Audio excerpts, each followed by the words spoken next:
Dios les bendiga a todos en esta mañana. Vamos a continuar con el estudio de la clase del libro de Génesis.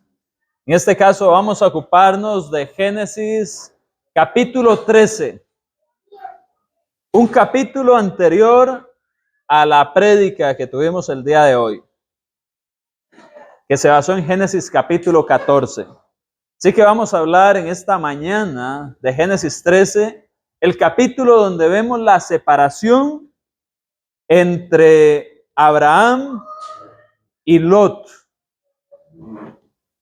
Esto empieza con los primeros versículos describiéndonos lo que vimos en la semana anterior, en la cual Abraham había ido a Egipto, y de Egipto, ¿qué sucedió? Faraón lo sacó junto con toda su gente y con todas sus cosas a causa de que Abraham había tenido un descenso, ¿recuerda?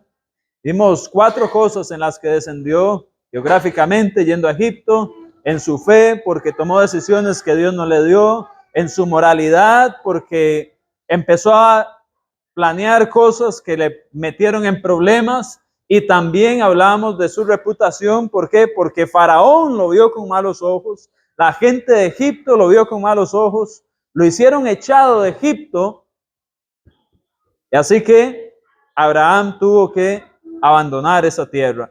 Ahora en el capítulo 13 nos muestra un panorama de algo muy interesante, y es que Abraham era una persona con muchas riquezas.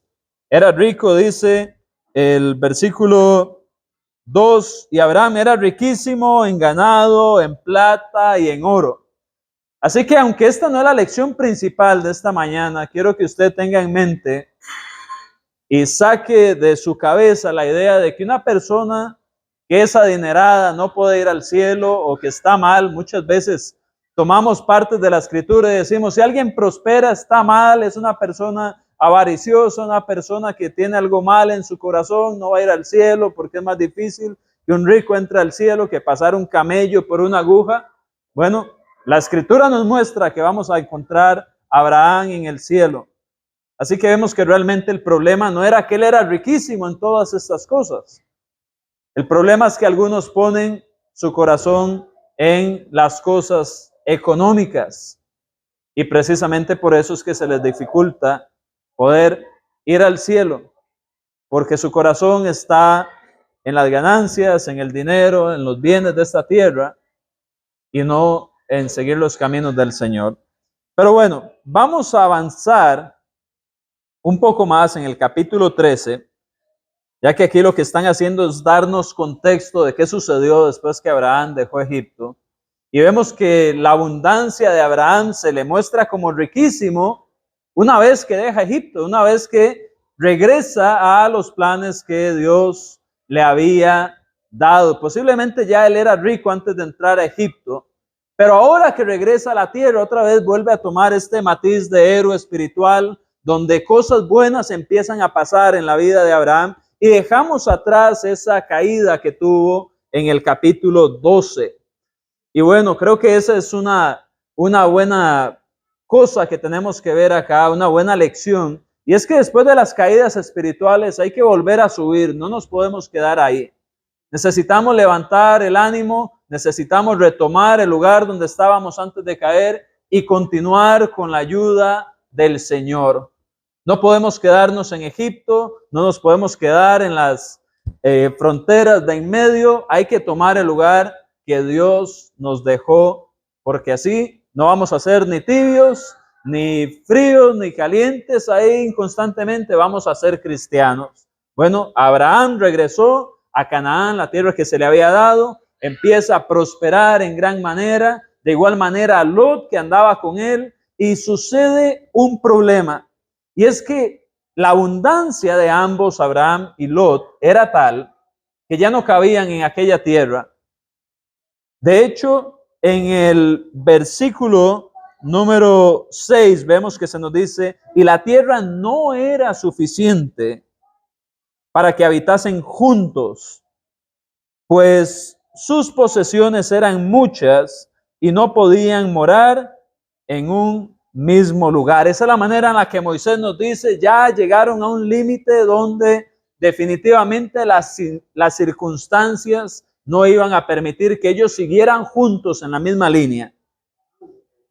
Abraham y Lot. Abraham y Lot. ¿Qué dije yo? Moisés. No, Moisés es el que está escribiendo el texto. Moisés es el que nos está relatando lo que sucede.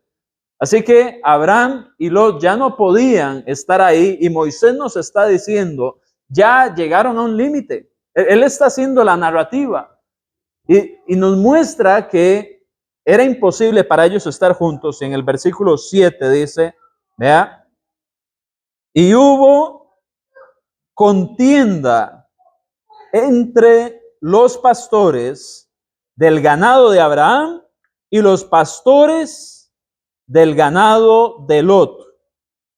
Y dice, y el cananeo y el fereceo habitaban también en la tierra.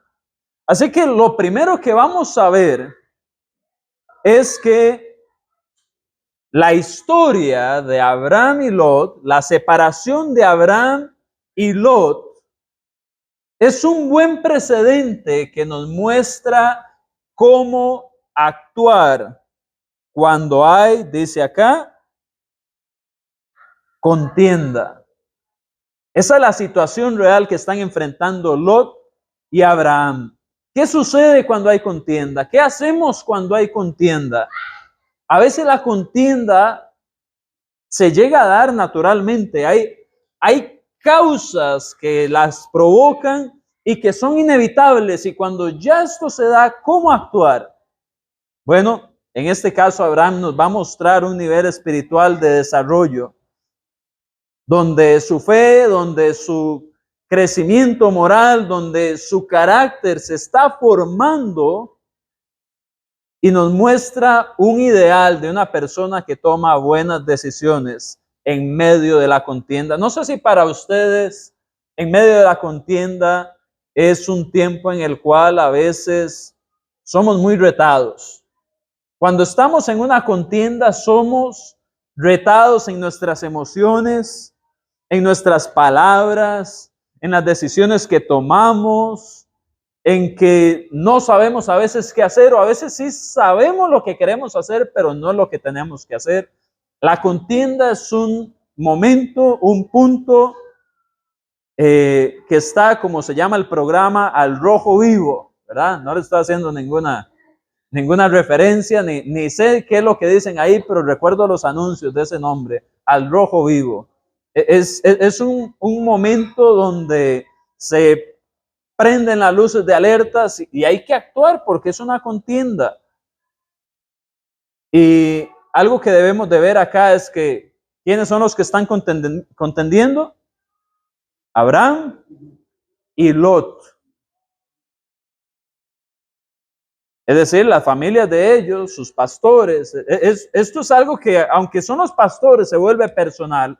Imagínense a Lot, y otra vez los pastores míos dicen que los suyos aquí. Bueno, voy a ver qué hago. Ay, otra vez, ¿qué está? Ahora son los míos los que me dicen que sus pastores son los que están haciendo esto y ya no caben las ovejas. Bueno, hay que hacer algo. Pero ellos no dejan de ser, ¿qué? Hermanos o familia. Creo que Lot era sobrino de Abraham. No dejan de ser familia. Y bueno, ¿ustedes creen que entre la iglesia de Cristo puede haber contienda en algún momento? ¿Puede haber?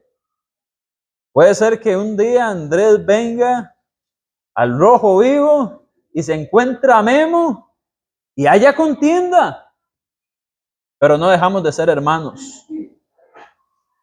Esa es una lección importante. En medio de la contienda no dejamos de ser familia. Seguimos siendo familia y no nos podemos empezar a ver como enemigos. Tenemos que recordar quiénes somos. Nosotros no nos llamamos hermanos solo porque se oye bonito decir, el hermano Gabriel, la hermana Rosalba, la hermana Janet. No es por eso que nos decimos hermanos. Nos decimos hermanos porque Dios nos adoptó. a través del sacrificio de Jesús y la obediencia al Evangelio, somos una familia espiritual. Y como tal tenemos que actuar. Las contiendas no deben de romper nuestros lazos familiares. Y eso sucedió en el caso de Lot. Y teniendo eso en mente, vamos a seguir leyendo y vamos a seguir sacando lecciones. La primera fue la separación de Abraham y Lot. Son un precedente para cuando hay contiendas. Es decir, tenemos que recordar esta historia. Número 2, la historia de Abraham y Lot en su separación nos muestran que aún en la contienda seguimos siendo familia. Y así fue como Abraham lo vio. Vea lo que dice, versículo 8. Entonces Abraham dijo a Lot, no haya ahora altercado entre nosotros dos, entre mis pastores y los tuyos. ¿Por qué? Porque somos hermanos. Y aunque no eran hijos de los mismos papás, la idea es, somos familia, somos cercanos, somos de los mismos. Compartimos un linaje, compartimos genes. Ahora, ¿cuáles son los genes que usted y yo compartimos como hermanos? La sangre de Cristo nos une. Es la sangre que nos lavó. Somos hermanos. No podemos olvidarlo. Y por eso, igual que Abraham, cuando hay una contienda, tenemos que evitar que los altercados crezcan. Hay que evitar que crezcan. Esa es otra lección. Evite que el altercado crezca. Ya existía la contienda. Que no crezca el altercado, que no vaya más allá. Porque cuando empieza a ir más allá y más allá y más allá, es algo como una bola de nieve. Va y va. ¿Y qué la va a detener al final si no es otro golpe que se lleva la bola? ¿Y qué pasa cuando la bola de nieve choca y se desparrama? Hay división. Eso no está bien. Entonces, antes que el altercado crezca, hay que detenerlo. ¿Y cómo lo hace Abraham? Él va y habla con Lot. La comunicación, hermanos y hermanas, es clave en la resolución de conflictos. Porque si no nos comunicamos, no sabemos cuáles son las cosas que nos hacen entrar en conflicto y no vamos a poder razonar de una manera en la que yo pueda encontrar una solución sin afectar al otro, porque seguimos siendo hermanos. Podemos no comunicarnos y tomar decisiones. Digamos que mi problema es con April y yo digo, no, entonces voy a agarrar hasta aquí de tierra porque eso es lo que yo ocupo. ¿Verdad? En el caso de los pastores. Pero April también ocupa parte de la tierra que yo escogí, entonces arbitrariamente voy a tomar esa decisión. No, porque le voy a hacer daño. Termino pecando contra mi hermano. Entonces hay que hablar, hay que comunicar. Las personas por naturaleza no podemos descifrar lo que está en el corazón de otro.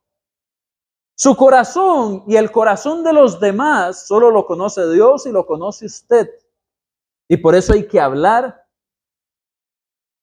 Porque el otro no me va a conocer a mí, no sabe qué yo siento, no sabe qué yo pienso, no sabe qué estoy dispuesto a hacer.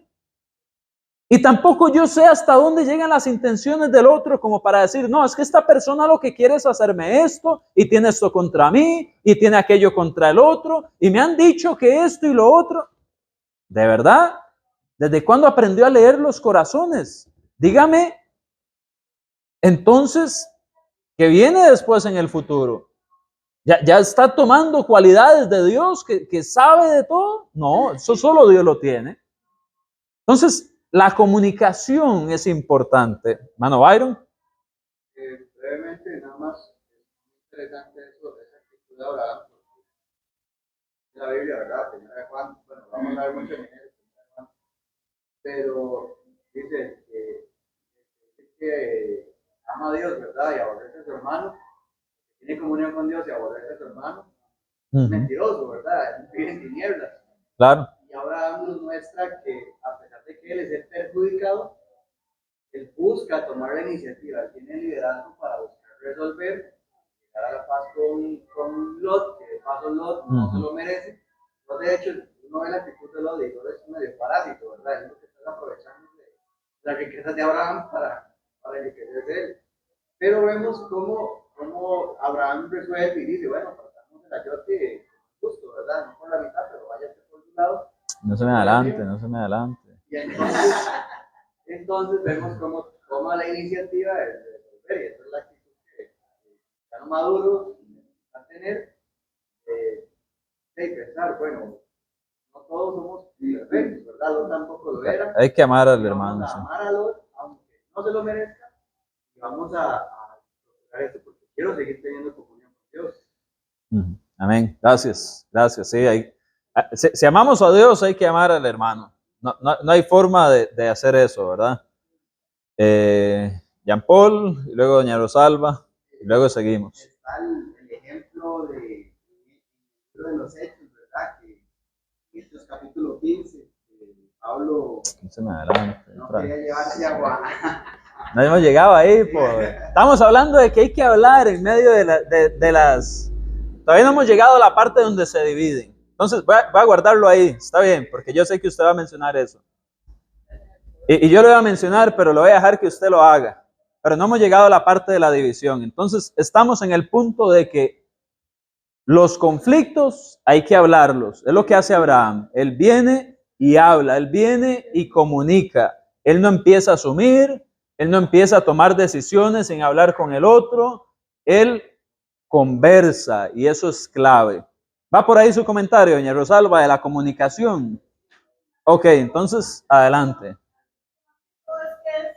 El conocimiento de la misma palabra es lo que lo lleva a uno a enseñarle cómo actuar. Porque dice, el sol no se ponga sobre el enojo. Dice, bienaventurados pacificadores. Así es. Así es. Entonces la palabra de Dios ya.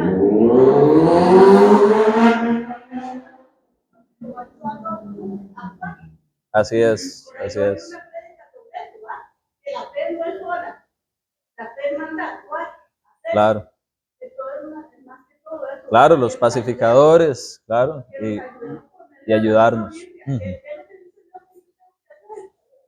una pacificadora, que el sol no se ponga, a veces dicen, no, pero si vienen y hablan por nada. Eso es lo que Dios me dice que hagan. Primeramente, que no se ponga el sol sobre el sol. Claro. Ya después de que hay que pedir perdón, se pide perdón, y sobre todo el cambio. Para que el sol no se ponga sobre el enojo, primero hay que comunicar, sí. Porque tampoco puedo decir nada más, bueno, me voy a ir a acostar y mañana arreglo, porque ahí sigue el problema. Sí, el sol no se debe poner sobre el enojo, pero eso requiere la humildad, la actitud de ambos, de venir y lo que estamos hablando, conversar.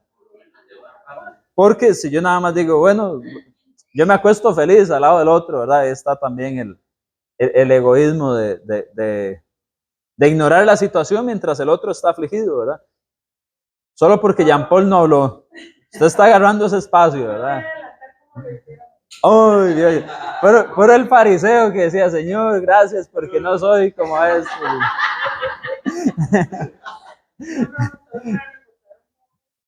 El tema del hablar, yo creo que es importante que cuando nosotros queremos hablar con alguien, es hablar para escuchar, hablar para responder. Cuando nosotros tenemos una actitud de hablar para escuchar, yo voy a hablar, pero tengo ya todo en mi mente, lo que quiero responder, lo que quiero responder. Claro. Es verdad, es verdad.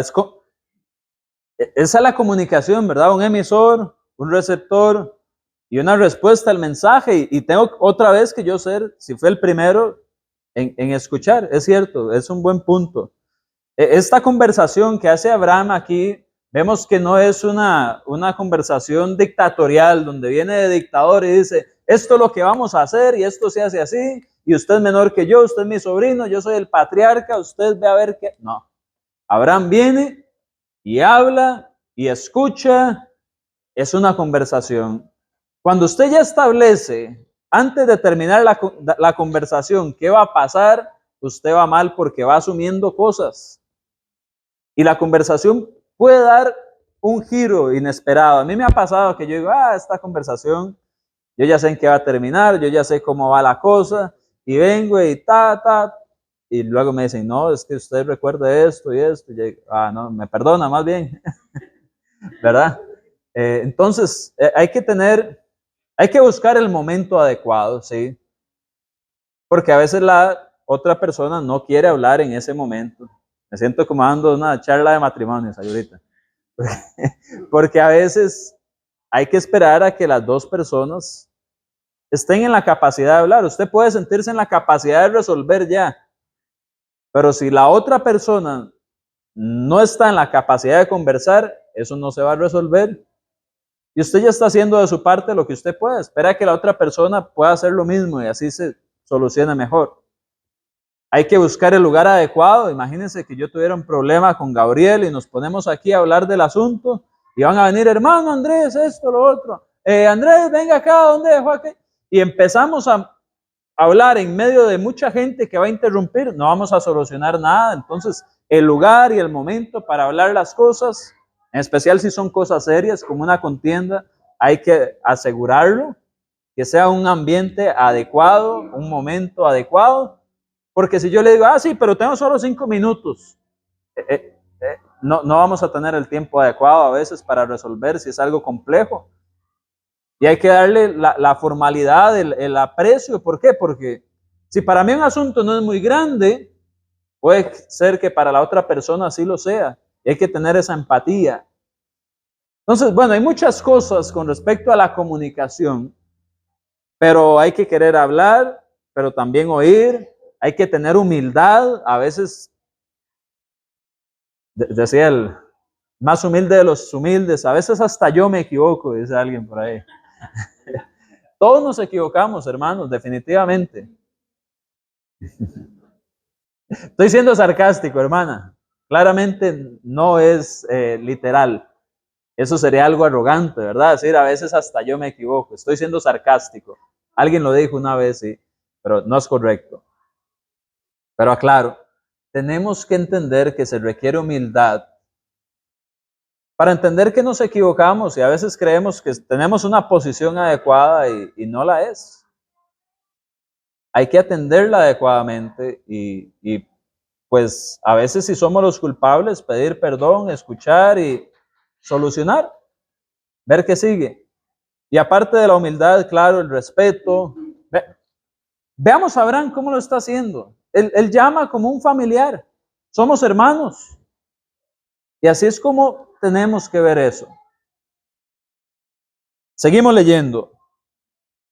Dice, entonces Abraham dijo a Lot, no hay ahora altercado entre nosotros dos, entre mis pastores y los tuyos. ¿Por qué? Porque somos hermanos.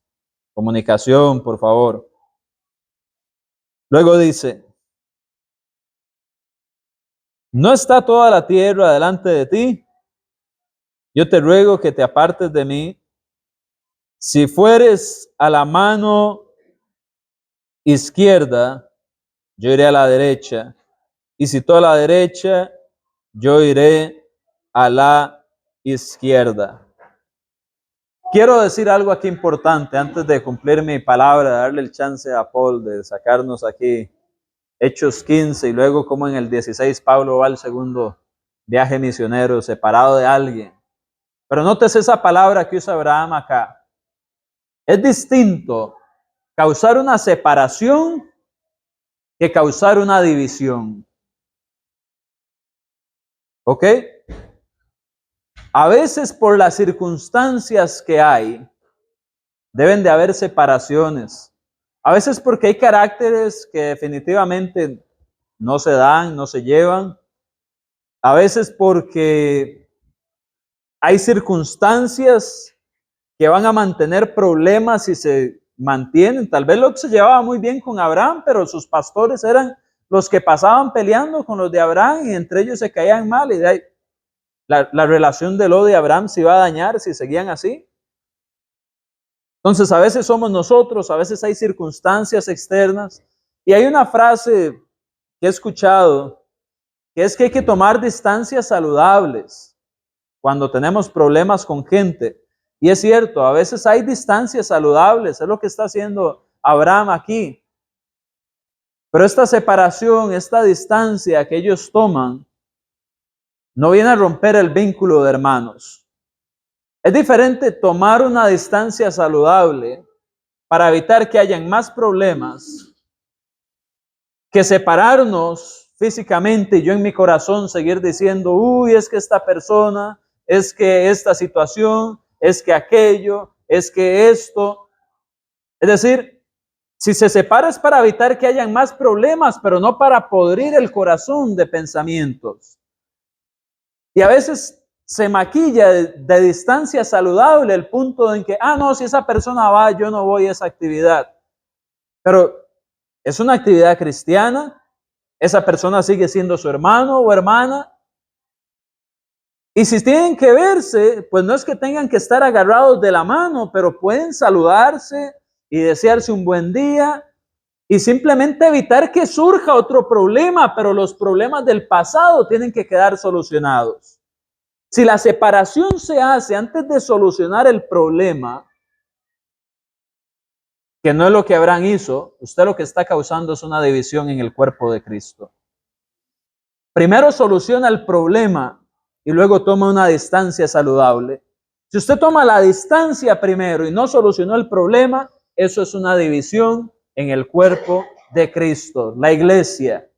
Y la iglesia no debe de tener divisiones. Recuerde 1 Corintios 1:10, Pablo, del cual pronto nos va a hablar Paul, dijo, os ruego pues hermanos en el nombre de nuestro Señor Jesucristo, que no hayan entre vosotros, ¿qué? Divisiones, sino que estéis perfectamente unidos en una misma mente, en un mismo parecer o un mismo juicio, como dicen algunas versiones.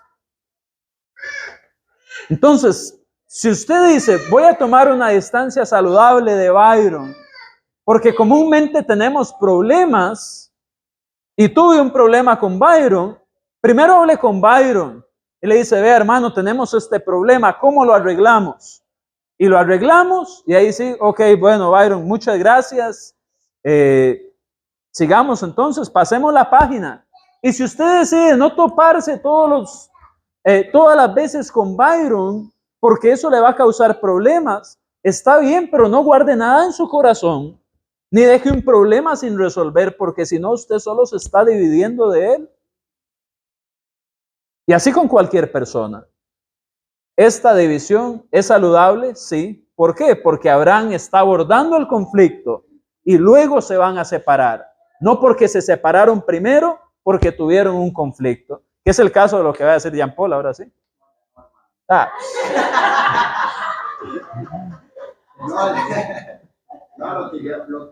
Eso era lo que iba a mencionar, que cuando hay una separación, como en ese caso, usted ve que la separación no es por causa de la doctrina, sino que ellos tuvieron un desacuerdo porque Pablo no quería o no creía conveniente llevar a Juan Marcos.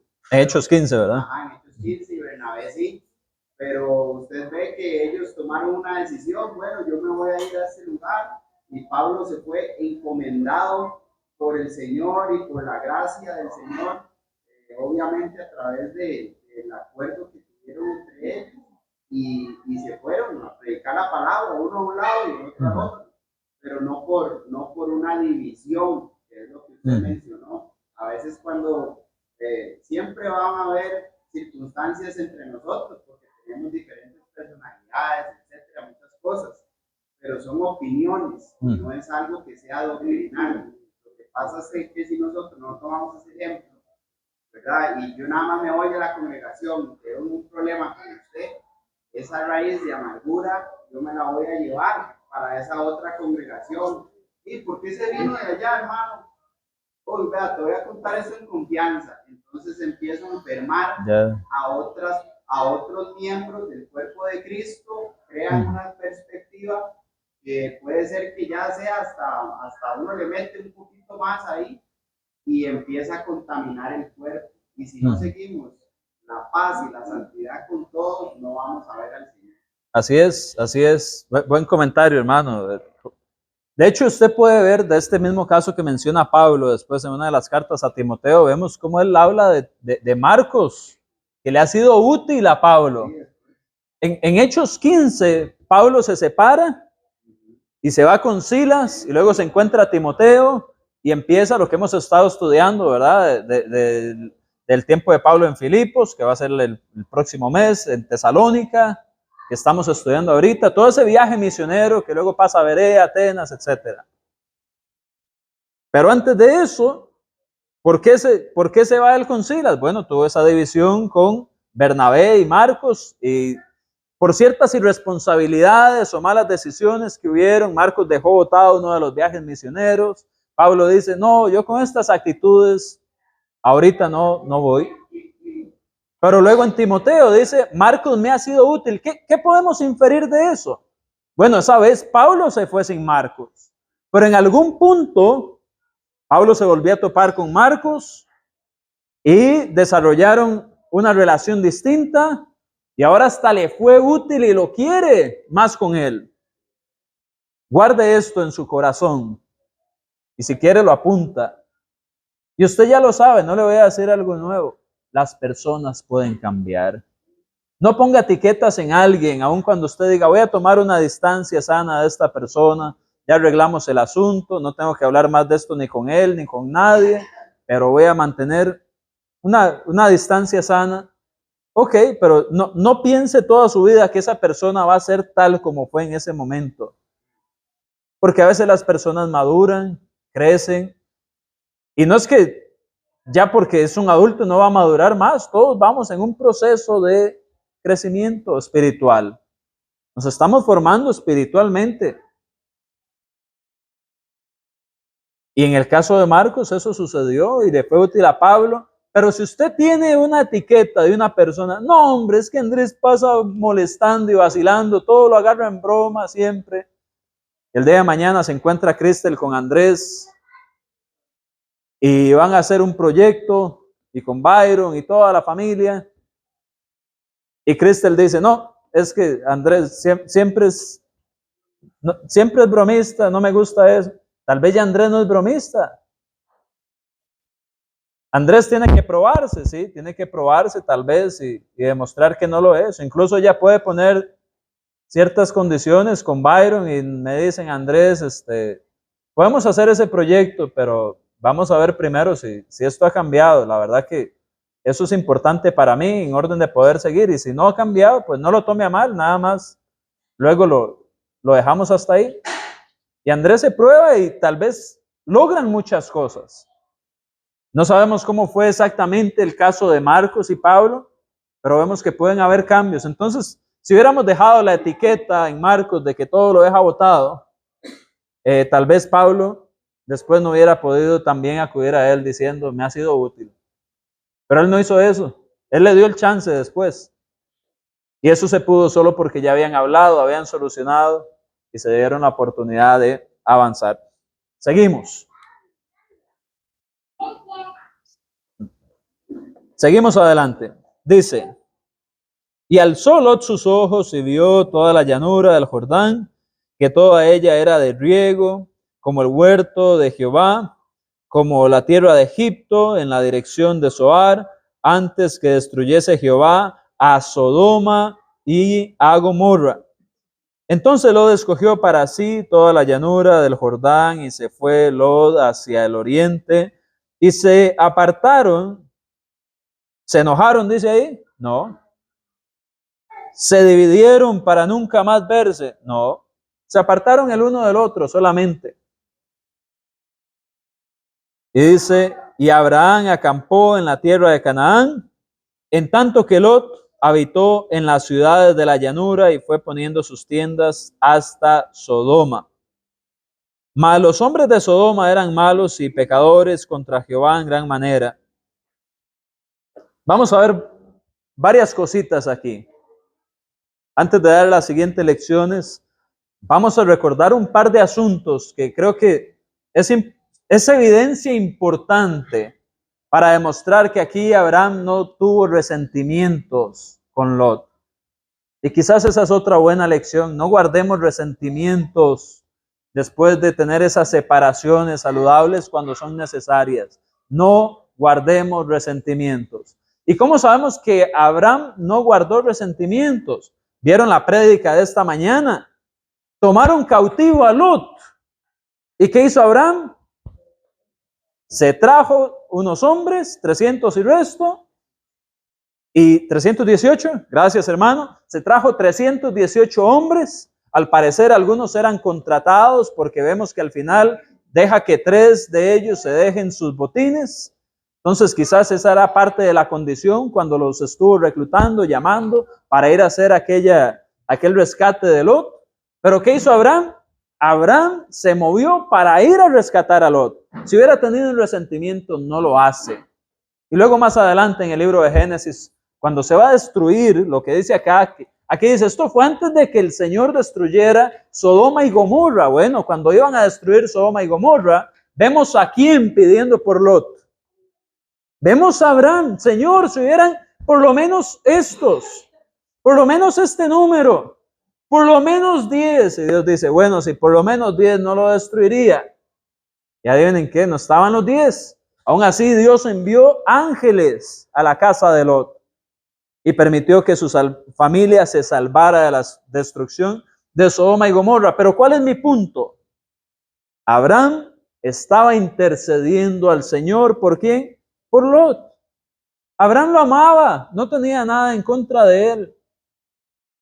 Él entendía que hubo una contienda, tuvieron que separarse para evitar más problemas, pero el problema que hubo quedó atrás, no lo mantuvo el resto de su vida. Eso es lo que tenemos que hacer, soltar los problemas y no mantenerlos con nosotros una vez que los solucionamos.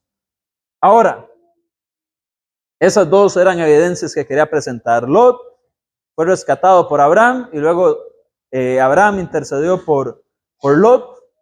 Él no tenía nada guardado en su corazón contra él. Pero vemos ahora otra lección práctica acá, y es que hay que que hay que escoger cuidadosamente dónde buscamos nuestra bendición. Porque cuando Lot viene y ve aquellas tierras y ve que tenía pastos verdes y que era hermoso, ¿qué nos dice el texto en el versículo 13? Mas los hombres de Sodoma eran malos y pecadores contra Jehová en gran manera. A veces cuando tomamos decisiones, hermanos, hay que analizar bien toda la situación, no irnos, no todo lo que brilla es oro, dice el dicho popular, ¿verdad? Y aquí Sodoma y Gomorra brillaba como oro, pero lo que había dentro era maldad, hombres malos. Cuide dónde usted va a meter a su familia. Cuide dónde usted se va a meter a trabajar. Cuide dónde usted va a estudiar. Cuide en qué iglesia usted va a adorar si la adoración es sana. ¿Por qué? Porque a veces las cosas pueden brillar y pueden verse como lo mejor de lo mejor, pero no lo son. Lot se estaba dejando llevar por las apariencias. Incluso Jesús dice que no juzguemos según las apariencias, sino con justo juicio. Entonces muchas veces usted puede decir, este trabajo me ofrece esto y esto y esto y esto y esto, pero nunca más me puedo volver a congregar. Esta carrera me ofrece esto y viajar y aquí y allá, pero el 50% del año no voy a poder participar de las actividades de la iglesia, ni la comunión, ni nada. ¿Es hacia ahí que usted se quiere dirigir? Bueno, Lot luego sufre las consecuencias de su decisión. De hecho, lo perdió todo, excepto su familia. Bueno, parte de su familia. Su esposa se hizo una estatua de sal. Alguien lo va a enseñar después. Pero estar ahí tuvo consecuencias. Donde usted adore, donde usted trabaje, con quién usted pase su tiempo, la plataforma y la serie que usted escoja para ver durante la semana, puede brillar como la serie más divertida del siglo XXI. Pero si ahí viene pornografía, si ahí vienen blasfemias, si vienen cosas malas, su mente se va a podrir. Y créame, nosotros vamos siguiendo los pasos de Cristo. Y Cristo resistió a las tentaciones y aprobó todo por su compromiso con su carácter de Dios, por su naturaleza, por su fe, por su apego a sus convicciones. Y Él es el gigante espiritual.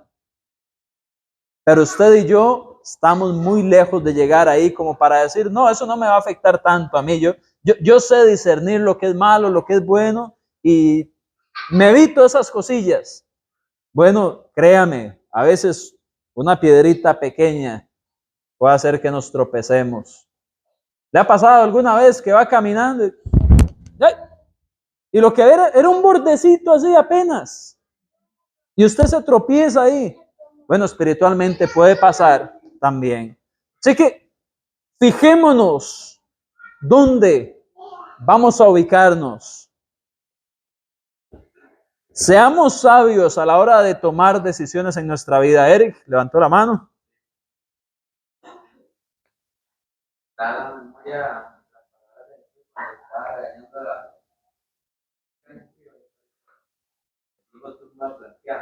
Tumbas blanqueadas, les dijo. Sí. Cuando vas a ser querido, debemos ver la mejor tumba. Ponemos flores, ponemos tejos, la mejor pintura, con rosas, etc. Todo eso se ve bello por fuera, pero por dentro Sí. todo está mal. Las apariencias son engañosas. Así es, hermano. Buen comentario. Muy bien. Vamos a ver la última lección rápidamente. Yo sé que usted la va a entender fácil, así que no nos va a tomar mucho. Dice, y Jehová dijo a Abraham, después que Lot se apartó de él. Así que esto es casi que la respuesta de Dios ante lo que acababa de pasar. Dice, alza ahora tus ojos y mira desde el lugar donde estás hacia el norte y el sur y al oriente y al occidente, porque toda la tierra que ves la daré a ti y a tu descendencia por siempre, y haré tu descendencia como el polvo de la tierra, que si alguno puede contar el polvo de la tierra, también tu descendencia será contada. Levántate, ve por la tierra a lo largo de ella y a su ancho, porque a ti la daré. Abraham, pues, removiendo su tienda, vino y moró en el encinar de Mamre, que está en Hebrón, y edificó allí altar a Jehová. Solamente 2 lecciones más voy a mencionar, y muy breves. La primera es, Dios recompensa a aquellos que resuelven las contiendas con justicia. Vea que a la hora de resolver este problema, Abraham no se puso, no, pero esas son las tierras que a mí me gustan, yo quería eso. Yo ocupo lo mejor porque yo tengo más ovejas. No. Abraham no llegó con unos ojos de codicia. Dice Byron, partió el pastel ahí, ¿verdad? Sin estar viendo. Por la mitad, dice Byron, partió el pastel. Bueno, lo que hizo básicamente Abraham fue eso. Le dijo, escoja usted, estamos en igualdad de condiciones. Y lo que usted escoja, yo voy hacia el otro lado. Él no fue codicioso. Él no estuvo buscando solo su bienestar, que a veces somos tentados a eso, que a mí me vaya mejor que al otro. No. Dios vio el corazón de Abraham, Dios lo bendijo y bendijo su descendencia. Y finalmente, vemos además que la bendición de Dios debe ser honrada. Está en el versículo 18 ve que Abraham, ¿qué hace? Un altar. Y habiendo hecho este altar, queda aquí registro del agradecimiento de Jehová. Perdón, de Abraham hacia Jehová. ¿Qué hacemos cuando Dios nos da bendiciones? ¿Qué hacemos cuando Dios proclama algo bueno sobre nosotros? ¿Será que tomamos tiempo, tomamos esfuerzo, tomamos de lo que tenemos para ofrecerlo a Dios? ¿Para glorificarle, para exaltarle?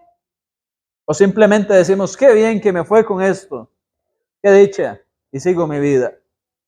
No, Abraham dedicó a honrar la bendición que Dios le estaba dando.